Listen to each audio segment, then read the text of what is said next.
From LinkedIn News, I'm Leah Smart, host of Everyday Better, an award-winning podcast dedicated to personal development. Join me every week for captivating stories and research to find more fulfillment in your work and personal life. Listen to Everyday Better on the LinkedIn Podcast Network, Apple Podcasts, or wherever you get your podcasts. Did you know that small and medium businesses make up 98% of the global economy, but most B2B marketers still treat them as a one-size-fits-all? LinkedIn's Meet the SMB report reveals why that's a missed opportunity and how you can reach these fast-moving decision makers effectively. Learn more at linkedin.com/meet-the-SMB. Hello, my friend, and welcome to another episode of Negotiate Anything. Thanks for spending time with us today. It's listeners like you in 181 different countries that have made Negotiate Anything the most popular negotiation and conflict resolution podcast in the world. I'm your host, Kwame Christian. I'm a business lawyer, mediator, professor, and the director of the American Negotiation Institute. Before we get started, I have two quick questions for you. Is negotiation a critical part of what you do? Do you need to resolve conflict and persuade at work? If you answered yes to both of those questions, visit our website to learn more about our negotiation workshops. We've traveled the country working with professionals just like you, and we'd love to have the opportunity to work with you too. Check out the link in the description to learn more. Zabeen, thanks for joining us today. Oh, thank you, Kwame. It's an absolute pleasure. I'm a huge fan of the show. Thank you. I appreciate that. It's great to have you. How about we start off by telling the audience a little bit about yourself and what you do? Sure. So I am the managing director of the Shriner Negotiation Institute's North American division. I sit out of our office here in New York City, and I look after all of our education, management consulting, our events, and our insights and research division here out of my office. And I look after a lot of our major accounts and global strategic initiatives all over the world. Very nice. Very nice. Yeah, Shriner is an incredible organization, and you have a conference coming up too, right? Absolutely. So the annual N conference, which is really our crown jewel of our events every year, is coming for the first time this year to New York City. It's going to be November 15th. That's a Friday. It's going to be at the Park Hyatt here at the Central Park. And it's really going to be an exceptional event. We have awesome speakers. We have incredible guests. It's going to be a part of a whole official New York City negotiation week as well. There's going to be a welcome dinner. There's going to be an Academy Day with our founder and CEO, Matthias Schreiner, who I know was on with you a few weeks back. So we're super excited. Great. Yes. Sounds like a great conference. And also, before you started working at Shriner, what was it that you did? How did you get to this point? Oh, man. So I could tell you stories about my life, but in a nutshell, I'm born and raised here in New York, and I started my career many moons ago on Wall Street. I was an investment banker, and on the dark side, we like to say I was there on the dark side. And I spent many years in investment banking. I worked on M&As, joint ventures, did a lot of IPO work, really boring stuff. And then I moved into consulting, and that's where I really found my calling in alternative dispute resolution, strategic acquisition. My specialty was in innovation. And then I spent a lot of years doing that, and the financial crisis hit, and the opportunity came for me to go abroad. And so I spent the last 8 years in Dubai, where I was an advisor to the Prime Minister's office. I did a lot of mediation. I did a lot of ADR for our corporate clients. And then it was time for me to come back home, and I found the Shriner Institute, and it seemed an incredible and perfect fit, and it was, and it is. And here I am today sitting with you talking negotiation. I love it. This is great. And that background is incredible and is exactly why we're having you on the show today. And the three topics that you outlined are really exciting. The first one is the difference between selling and negotiation, understanding that. Then we move on to why we reject compromise. And then the last one is the importance of walking away when appropriate. So this is going to be great. But let's start off with the first one. So tell us about the difference between selling and negotiating. Yeah, so this is really important because I think many of us don't know there is a difference or don't recognize how it's different if we do recognize that it's not exactly the same. So when we're selling, this is when we are teaching our customers, our clients, and about our value, our USP, our unique features, our benefits. We're asking all these questions. We're building the relationship. We're talking about their pain points and talking about how we can solve their problems. This is the sales process, right? We know this. We're familiar with this. When we move into a negotiation, though, it's a very different ball game. When you're negotiating with someone, you're not necessarily talking about the value that you're adding. You're not talking about your features, your benefits. When you start talking about sales points in a negotiation, you end up justifying, you look defensive, and you open yourself up to an attack. So when you're selling, you're making arguments, why you're better, why you're good, why you're different, why they need you. When you're negotiating, you're not making arguments, you're making demands. The goal of a negotiation is to come to an agreement. The goal of a sale is to get your client to accept the value that you have. And then you enter the negotiation so you can discuss the terms under which they get to accept that value from you. So it's a very different mindset. You have to take off your sales hat and put on your negotiation hat. And a good salesperson will groom that client for the negotiation that's upcoming, managing expectations, leading the way, setting the tone, and telling them that this is the next step. We now have to negotiate. Zabeen, this is expert level stuff. This is fantastic. And I think it's, like you said, it's something that is so subtle that I think a lot of people miss it, but it's critical to effective negotiation. And so for people who are in that position where they do have to have a bit of a sales and marketing approach, at least initially, to build that relationship, at what point would you say there's a shift in the relationship where we start to move from selling to negotiating? Yeah, I think that's a really good question, and I get that question a lot. I would say a few things. First of all, a lot of people ask me, when do I know when a negotiation begins? And I tell them it begins when you tell your client it's time to negotiate. Sometimes we're afraid to even say the word negotiate, and I don't know why. It's okay for you to tell your client, okay, we've agreed that this is the best solution for you. Now let's discuss the terms of our partnership. Let's begin the negotiation. Now, when I talk about having to groom your clients, many times I see a lot of people, they enter a negotiation and treat it as an extension of selling. So they're negotiating 2, 3, 4, 5 different kinds of products or solutions, and that's not really helping anybody. So in the sales process, it's really up to you to tell the client, I'm the expert. I know what you need. Let's work together to find the solution that best fits what you require. And once that's agreed between yourself and your client, you then say, all right, this is great. Let's now negotiate the terms of our partnership.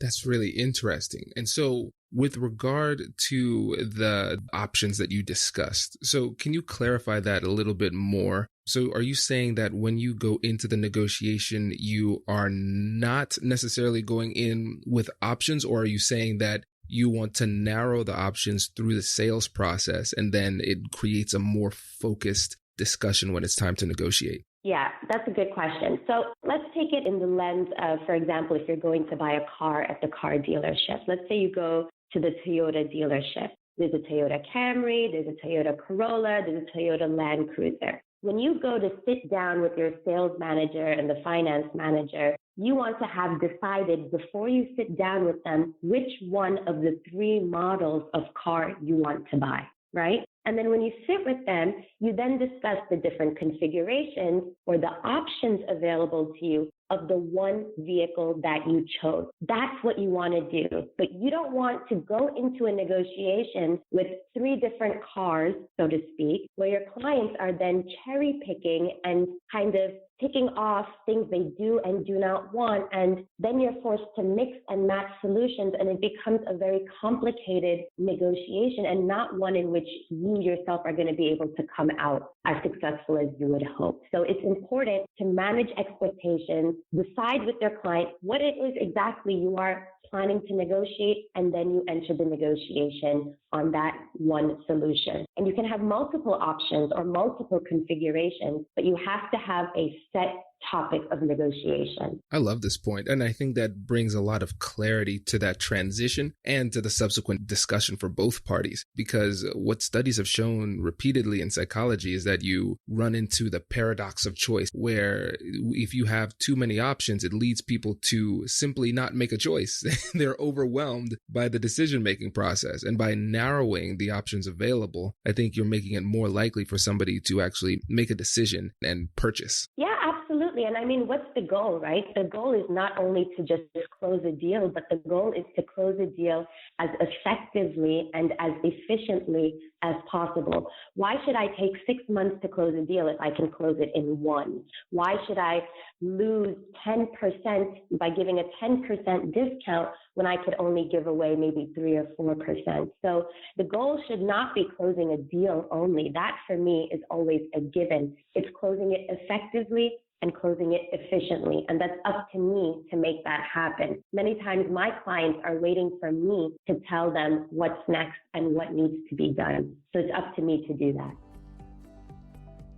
Does your company invest in professional development training? If you believe that your team would benefit from a negotiation workshop, all you need to do is go to our website, fill out the workshop request form, and then we'll set up a time to chat. These workshops are completely customizable, and we've done them all around the country. Negotiation and conflict resolution skills are beneficial across all professions, but they're especially useful in procurement, purchasing, sales, sourcing, and contract management. Our calendar is filling up quickly, and we even have some workshops scheduled for next year. If you think you might want one, I'd suggest reaching out soon so you don't miss out. Check out the link in the description to learn more. And now, back to the show. Small and medium businesses don't have time to waste, and neither do marketers trying to reach them.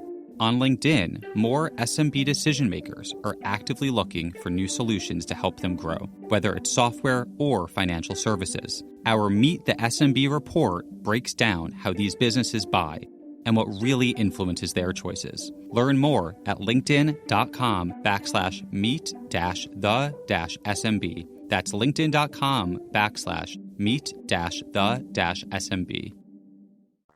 Exactly. And for you, is there ever a time when you would begin the negotiation process and then run into something that makes you say, listen, actually, I need to back up a little bit and go back into sales mode and then re-enter the negotiation focused on a different issue? Well, as you know, Kwame, I am like the greatest salesperson in the world. So that never happens to me. But no, but all joking aside, you know, people ask me all the time, Zabeen, what if you're in the negotiation and it becomes apparent that maybe the value hasn't been sold, right? Because what I tell them is you sell the value in the sales process. In negotiations is when you determine the terms under which they accept that value from you. So I've convinced you that this car that I have to sell you is the greatest car. It's going to help you. It's going to solve all your problems. It gives the right message. It's exactly what you've been working for. Now that I'm in the negotiation, I have to convince you that the price, the payment terms, the warranty, all of those things are things that you need to accept. For me, there are a few things that I say. Number one, if they're trying to tell you, right, that, or if they're trying to convince you that the value hasn't been sold, more often than not, it's a tactic. If the value hasn't been sold, they wouldn't be sitting there with you trying to understand how they can get this product or service from you. Right? So that's number one. The value's been sold because they're sitting there at the table with you. Number two, it's more often than not a tactic to push you into a defensive position. The second you start then justifying why your product is so great is the second you open yourself up to attack. Well, Zabeen, your car is great, but I can go to Honda or I can go to Mazda or I can go to Ford and they got this and they got this offer and that deal. You know, these are not things that I need to be discussing in a negotiation. We talked about this in the sales process. That being said, today we see many times there are multiple teams involved in a negotiation, and sometimes there are people that become involved that maybe haven't been so involved in the sales process. So how do I deal with those people? Usually what I would do is call for a break. I would have a salesperson or have a sales department or a sales discussion outside of the negotiation and then resume the negotiations afterwards. But I will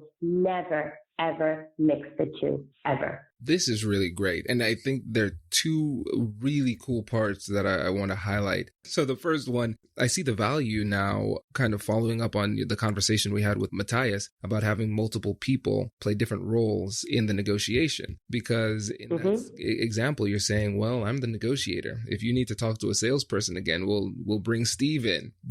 Steve will talk to you about these options. Come to me when you're ready. And that it's an easier transition if you have multiple people on your team. And now let's say hypothetically, going back to what you said earlier, with if the person is in a situation where they are using that as a tactic and you don't have a Steve, you might be playing the role of salesperson and negotiator. What do you do to push back on that tactic so you don't end up having a feeling forced to qualify yourself or your product?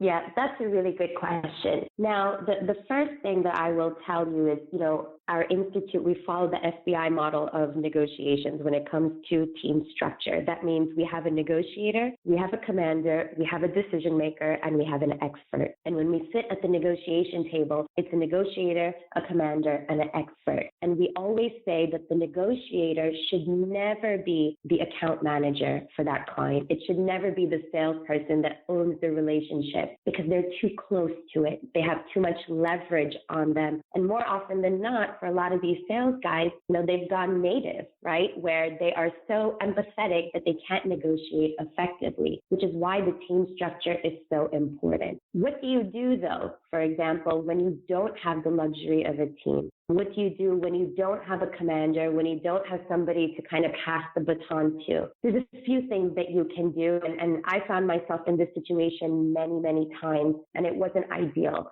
I find that during this time, it's important to, number one, be super prepared. So I have in my mind, before I've even entered the negotiation, mapped out 10 possible ways this is going to end. I have all my demands, all my offers. I have my agenda. I have my fish. I know exactly what tactics I'm going to use. I've played it out in my mind a million times. So preparation is key. The second thing is taking extensive notes and summarizing frequently. And summarizing is super important because it helps me get clarification, and it also allows me a few moments to pause and take a break to think about what was said and what was shared while I write notes down. And those are two things that I think have really helped me in my negotiations when I found that I had no option except to go in by myself. But I will say, the negotiations, Kwame, that we support as an institute are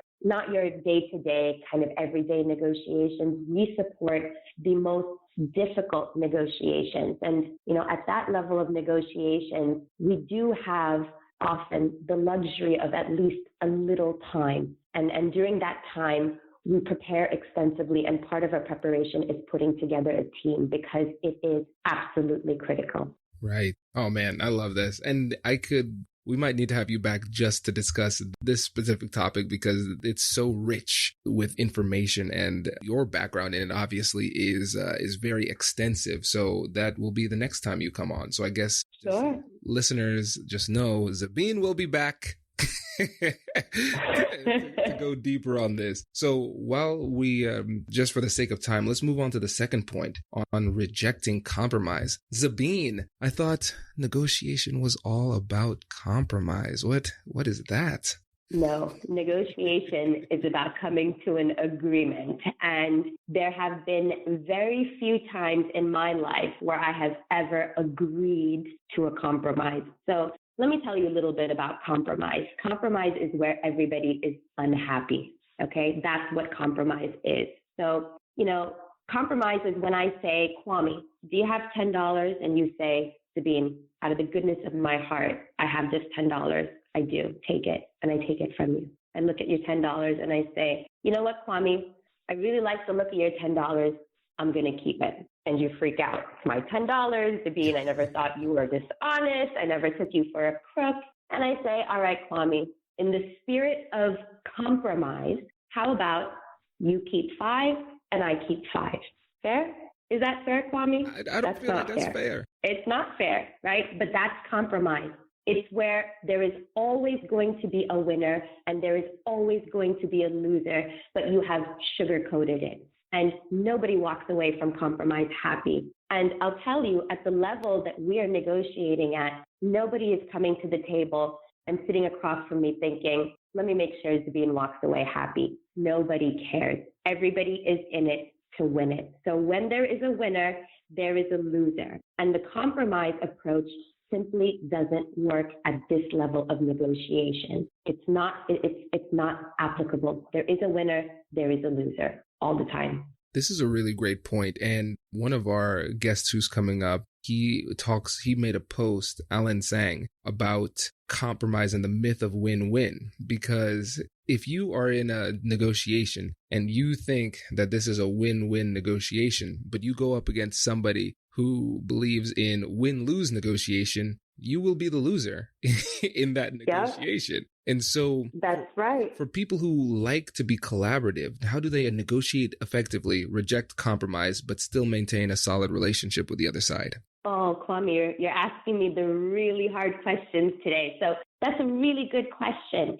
So I get asked this all the time too, Zabeen, what you are saying sounds really mean and really aggressive, right? This is what I get. It sounds super hardball, right? I'm not comfortable because I'm relationship oriented. So to that, what I always say, you don't have to be aggressive. You don't have to be mean. You don't have to be unethical, and you don't have to be nasty to play hardball, to play win-lose, right? We are always nice, friendly, approachable, relationship-oriented, partnership-oriented.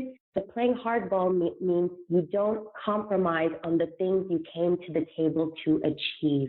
So the things that are important to me, under no circumstance am I going to give those things away. There are other things that I can trade. There are other amends that I am willing to make. But the things that are important to me, the non-negotiables, I will never give those up. So being tough, people often mistakenly believe that being tough in a negotiation harms the relationship with the client, but that's not true. It's when you don't protect yourself is when you're actually harming your relationship with the client, because you teach them how to treat you. And when you set the precedent that with a little pressure and with a little cajoling, you're just going to roll over and concede, you are going to lose every single time. This is great.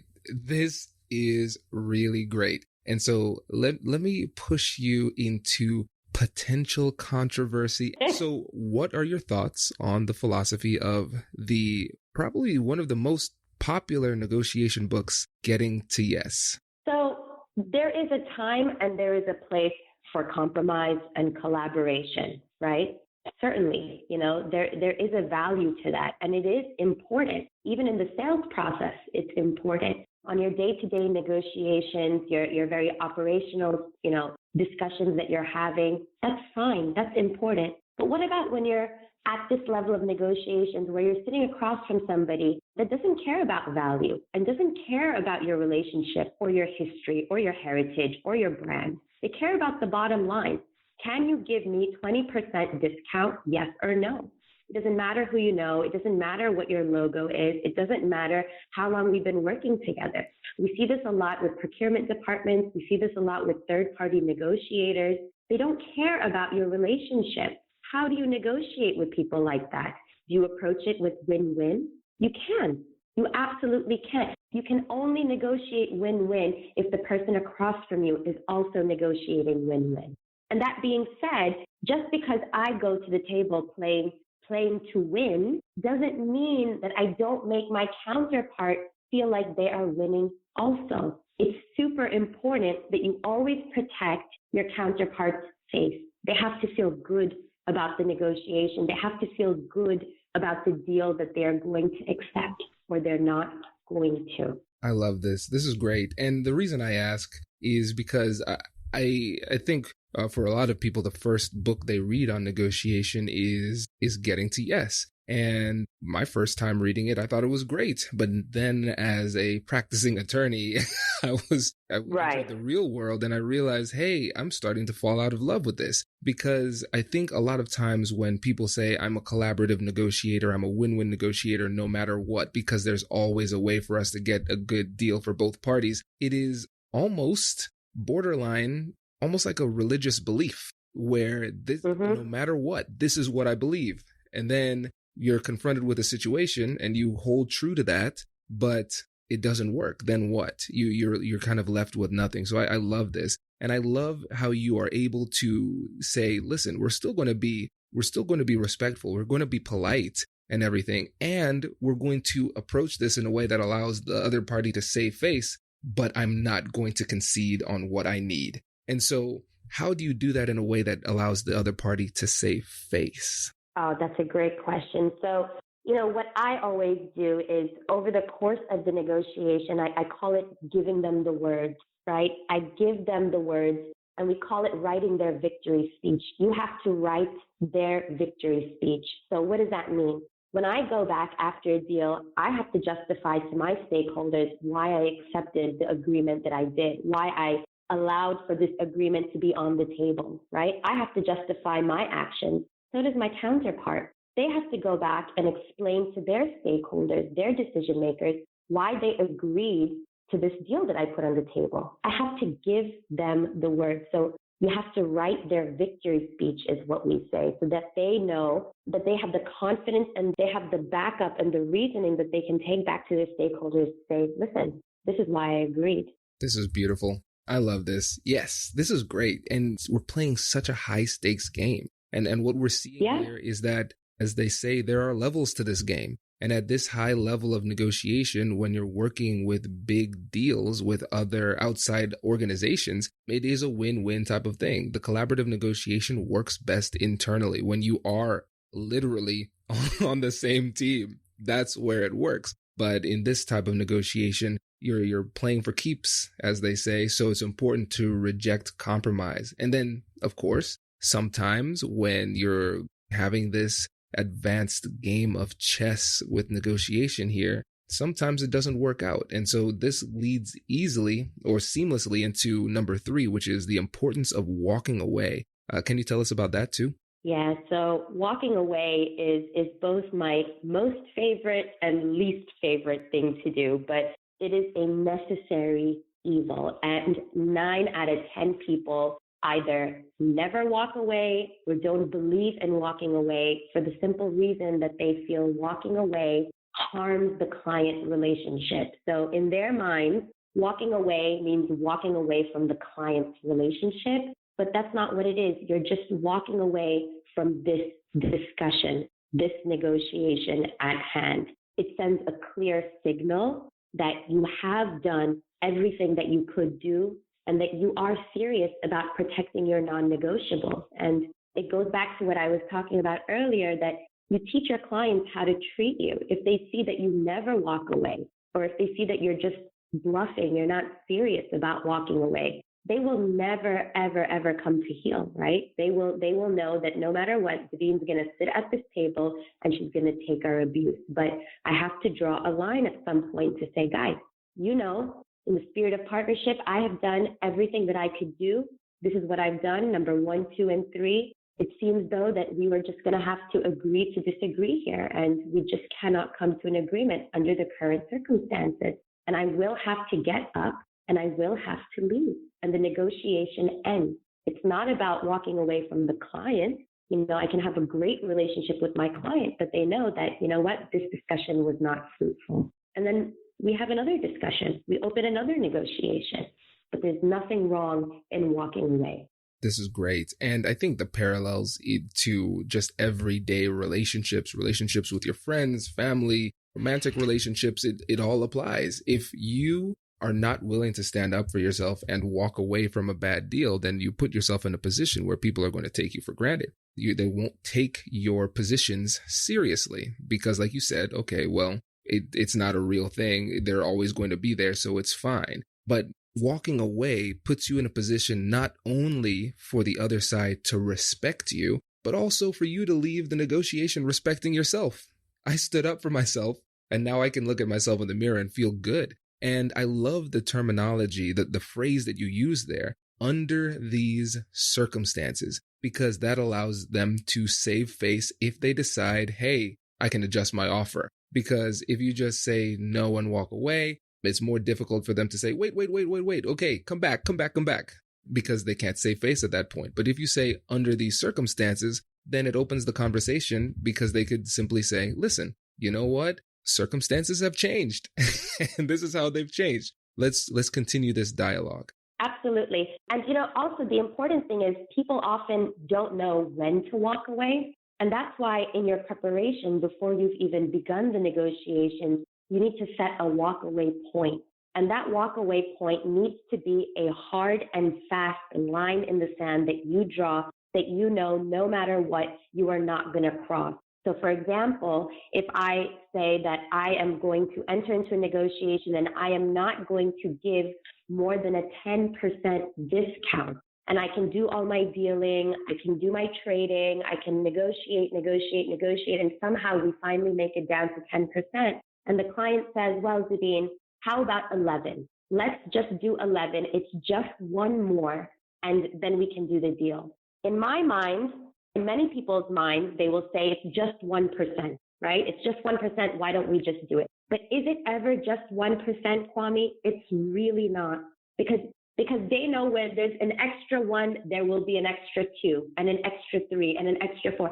Where does it end? They know that under a little pressure, Zabeen will always give more. And I always, it's very easy to forget when we're negotiating these contracts that the numbers that are written on the contract or these numbers that we decide as our walkaway points, these percentages, these basis points, they represent real money, right? It's real money that you have in your pocket, that you sit at the table, that you can either keep with you or give away. And we forget that it represents real money. So it's I always like to give examples. If I have $5 in my wallet and you tell me, Zabeen, I left my wallet at home, can you spot me some money for lunch? I can give you $1, I can give you $2, I'd have $3 left that I can eat, but then you say, Zabeen, I need $3, I'll give you $3, I can give you $4, I can give you $5, I can give you all 5. And then if you say, Zabeen, can you just give me an extra 25 cents? And I say, no, Kwame, I can't. And you say, it's just an extra 25 cents. I don't physically have it. No matter how small the amount is, I only have $5 in my wallet, and that's all I can give. Ideally, I give you less, but if I had to give you all of it, that's all I could give. So when I sit at a negotiation, I look at my walkaway points, I look at the numbers in the contract, and I remember this is an actual amount of money that I am responsible for. I cannot violate this. That's brilliant. I love it. I really love that example too. It makes it very real because, like you said, it's difficult for people to conceptualize it, especially on the fly during a difficult conversation when emotions are running high and you're not thinking as clearly. That shows how important it is to prepare. And so for you listeners out there who haven't gotten your negotiation guide, remember, you can get a salary negotiation guide, just general business negotiation guide, conflict resolution guide. All of those things can help you to prepare if you go to AmericanNegotiationInstitute.com/guide, and there'll be a link in the description where you can get that too. But Zabeen, this has been fantastic. I really appreciate you coming on the show today. Thank you so much, Kwame. It's been absolutely wonderful. I'm glad we could make some time. And I know that you won't be able to make the end conference this time around, but I'm hoping some of your listeners will be able to make it and we can see you all in person here in New York City in November. Definitely. Yeah, it's bittersweet. I'll be presenting in Oklahoma that week. But yeah, next year I will be there, but hopefully some of the listeners can make it out. Amazing. Thank you so much, Kwame. It's always a pleasure. Likewise. Hey, thanks for listening to this episode. If you're liking what you're hearing, please leave a review and subscribe and tell your friends. Our goal is to help as many people as possible. And when you leave reviews, it makes it easier for people to find us in the searches. Thanks again for being a listener. I'll catch you in the next one.